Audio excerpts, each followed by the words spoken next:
నేను టి సాయి కుమార్, వనస్థలిపురం చింతలగుంటలో ఉంటాను. మా అమ్మగారు టి బుచ్చమ్మ, 59 సంవత్సరాలు. మా అమ్మగారు 15 తారీఖున ఉదయం కళ్ళు తిరిగి పడిపోవడంతో అన్కాన్షియస్గా వెళ్ళిపోయింది. వెంటనే దగ్గరలో ఉన్న కామినేని హాస్పిటల్కి తీసుకువచ్చి మా అమ్మగారిని జాయిన్ చేయడం జరిగింది. ఆ టెస్టులు వాళ్ళు కింద ఎంబడే టెస్టులు చెక్ చేసి చూడగా బ్రెయిన్లో నరం ఒకటి కట్ అయింది, ఆపరేషన్ చేయాలని చెప్పారు. అందుకు 16 తారీఖున రోజున మా అమ్మగారికి operation Sai Shiva sir surgeon, neuro surgeon sir వెంటనే ఆపరేషన్ చేయడం జరిగింది. ఆపరేషన్ చేసిన తర్వాత మా మమ్మీ గారిని ఐసీయూలో పెట్టడం జరిగింది.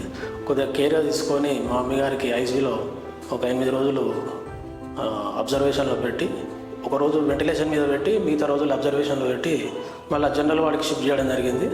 ఇప్పుడు మా అమ్మగారు దాదాపుగా కోలుకున్నది. ఇదంతా సాయి శివ సార్ గారు చాలా మంచిగా ఆపరేషన్ చేసి మా అమ్మగారిని సేవ్ చేయడం జరిగింది. ఇలా సేవ్ చేయడం వల్ల మా కుటుంబ సభ్యులందరము చాలా సంతోషంతో ఉన్నాము.